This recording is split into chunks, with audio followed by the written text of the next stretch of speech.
नमस्कार मंडळी, कसे आहात? खुश आहात ना? आनंदी राहा, खुश राहा आणि सुखी ज्या आत्मकथनाच्या गोष्टी सांगतोय त्या ऐका. मस्त मजा येईल. नुकतीच शाळा सुरू झालीये. उन्हाळ्याच्या सुट्टीत आंबे जांभळं भरपूर खाल्ले. कोवळ्या काजूगराची उसळ खाल्ली.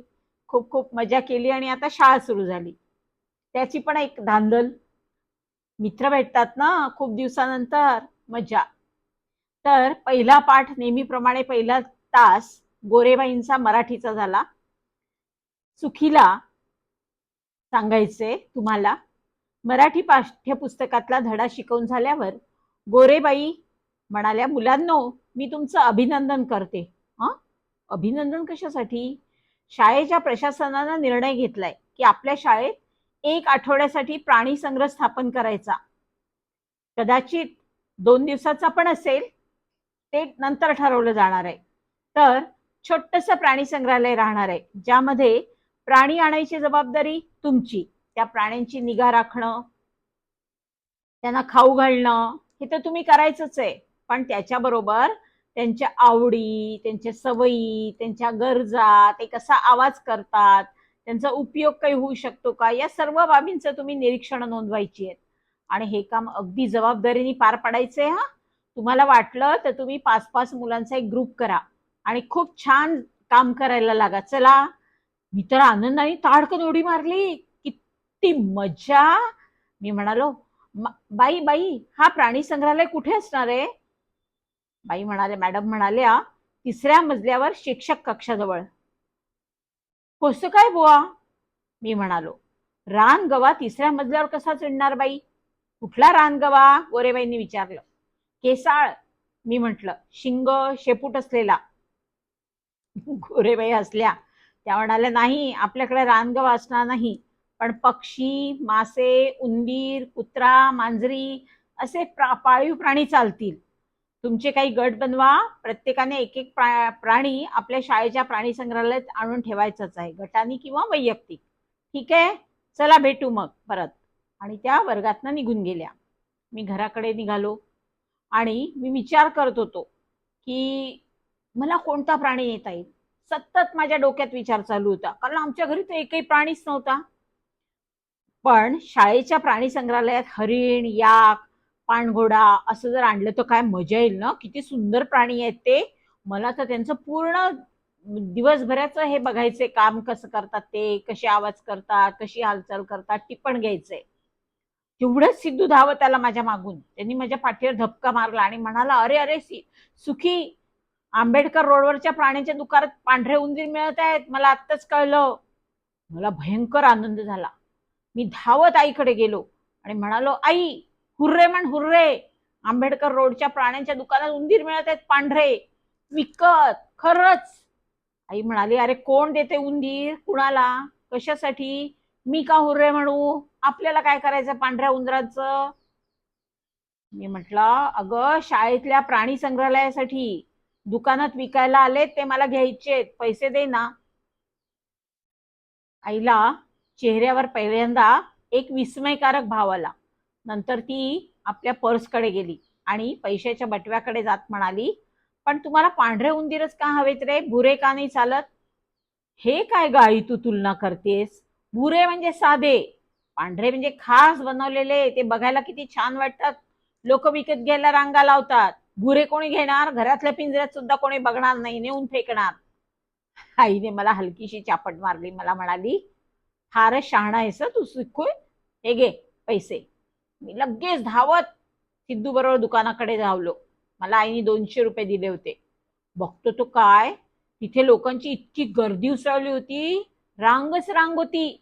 आता हे समजण्यासारखं होतं, पांढरे उंदीर वर्षातनं कधीतरी येतात, मग लोकांना हवे असतात ना ते पाळायला, म्हणून लोक आले होते तिथे.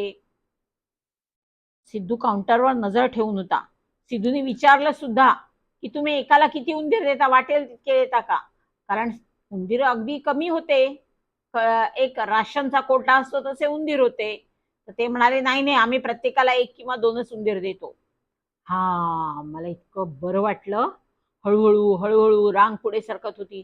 पण हे देवा, माझा नंबर आला आणि उंदीर संपले. मला इतकं वाईट वाटलं. आता कुठे उंदीर मिळणार नव्हते, काय करायचं. मी विचारलं पण विक्रेत्याला, आता पुन्हा उंदीर कधी येणार. ती म्हणाली की जेव्हा पाठवतील तेव्हा, बहुधा वर्षाअखेरीला येतील. हे काय, हं? एवढ्या जीवनावश्यक वस्तू उंदरासारख्या महत्वाच्या, त्यांचा पुरवठा तुम्ही इतक्या वाईट रीतीने करता. मला इतका राग आला होता ना, मी बोललो त्यांना. आणि मग तिरीमिरीनी आम्ही बाहेर पडलो. मला इतकं दुःख झालं होतं, माझ्या चेहऱ्यावर ते स्पष्ट दिसत होतं. मी घरी आलो आणि दांडकन सोफ्यावर असा चेहरा पाडून बसला राहिलो. माझा पडलेला उदास चेहरा बघून आई घाबरली. मला म्हणाली, अगो बाई सुखी, उंदरापायी एवढं वाईट नको वाटून घेऊ रे बाबा. चल जाऊ दे, उंदीर नाही तर नाहीत, मासे तर केव्हाही मिळतात. चल आपण तुझ्यासाठी विकत घेऊ. मी टुंकन उडी मारली आणि मी आईला म्हटलं की हो आई हो, सर्वोत्तम पाळीव प्राणी म्हणजे मासा. आई म्हणाली, तुला कोणत्या प्रकारचा मासा हवा सांग. मी म्हटलं डॉल्फिन किंवा शार्क किंवा आई सुसर सुद्धा चालेल. आई हसायला लागली. ती म्हणाली, अरे हे एवढ्या मोठ्या आकाराचे नेणार कसे तू शाळेत, हा ठेवणार कुठे, एकट्याला नेता येतील तुला ते. तर मला एकदम, मी कपाळाला हात लावला. खरं का आई, मग असं कर, 5 तरी गोल्ड फिश घेऊन दे, ते छान दिसतात. आणि एक स्टार फिश सुद्धा, हा यापेक्षा दुसरं काही नको. आई म्हणाली, बरं बरं चल आधी दुकानात जाऊ आणि बघू. मग आम्ही परत दुकानात गेलो. आईने विक्रेतीला विचारलं, हे गोल्ड फिश आहेत ना, मला 5 तरी हवेत, किती किंमत होईल याची. तर ती म्हणाली, मॅडम आमच्याकडे साधा गोल्ड फिश 100 रुपयाचा आहे, पण एकच गोल्ड फिश उरलाय. बाकी पांडा गोल्ड आहे, त्यांची किंमत 2000 रुपये आहे. आणि हा जो सुरेख ठिपकेवाला रांचू एक ग्रेड गोल्ड फिश दिसतो ना, तो 3250 रुपयाचा आहे. आणि हा रेड कॅप गोल्ड आहे ना, तो 600 रुपयाला पडेल. तुम्ही 5 घेतले तर साधारणतः जे लहान दिसतात ते मासे 4000 रुपयापर्यंत जातील मॅडम. तेवढ्या बजेटमध्ये मी बसवून देते. पण लोकांना हे मासे खूप आवडतात हा मॅडम, घरातल्या मत्स्यालयात ठेवायला. पण हे तुम्ही घेतलं तर तुम्हाला एक टाकी विकत घ्यावी लागेल काचेची, ती 2000 रुपयाला आहे. आणि ऑक्सिजन पुरवठा करणारं उपकरण घ्यावं लागेल. पाणी बदलताना मासे काढायची जाळी पण घ्यावी लागेल. आणि हो, माशांचं खाद्य तर घ्यावंच लागेल. आमचा माणूस तुम्हाला देखभाल करणं काही दिवस येऊन शिकवेल ना मॅडम, त्याचे आम्ही पैसे घेत नाही. काय रे छोटुल्या, तुला मासे पाळायचे, तुला एकदम ट्रेंड करू बघ आम्ही मासे कसे पाळायचे. आता हे सारं ऐकून आईने बोटावर काहीतरी मोजमाप केलं आणि तिचा चेहरा कसा तरी झाला. ती मला म्हणाली, सुखी, आधी ही माशांची टाकी घरात कुठे ठेवायची याचा आपल्याला विचार करायला पाहिजे. आपण बाबांशी पण बोलू. आधी माशांची टाकी घरात कुठे ठेवायची ती जागा ठरवू आणि मग पुन्हा येऊ. चल चल. आता आईचा हात धरून मी बाहेर पडलो. तर पडल्यावर लगेच आई मला म्हणाली, बाळा हे मासे इतके महाग असतील असं मला नव्हतं वाटलं रे, पण एवढं 4000 ते 10000 किंमत खर्च येणार. एवढ्या पैशामध्ये आपलं पूर्ण महिन्याभराचं फिश फ्राय, फिश करी, बोंबील करी, काय वाटेल ते आपण खाऊ महिनाभर. काय चवदार असतात ते पापलेट, ते तर रोज तुला करून देते मी. आणि कोळंबी सुद्धा. राजा, तू पहिले मोठा हो, मग तुला माशांची निगा करणं पण येईल आणि मग तुझं मत्स्यालय घरामध्ये तयार करू आपण, चालेल. मी इतका निराश झालो. आई म्हणाली, अरे ते मासे चावतात, तुला नाही जमणार देखभाल करणं, आणि नोकरीमुळे मला पण नाहीच जमणार. तू किती लहान आहे आता, आधी मोठा हो बघू. हे बघ, तुला सांगू, वर्गात कोणाच्या तरी घरी माशाची टाकी असेलच आणि तो ती घेऊन येईल. तर मग तुझा प्रश्नच मिटला, तू त्याच्या ग्रुपमध्ये आपलं नाव देऊन टाक. आता सांगा, ही अशी माझी आई. प्राणी संग्रहालयासाठी मी काय नेणार. हा, उंदीर संपले, मासे आई म्हणते चावतात, पक्षी मिळालेच नाही.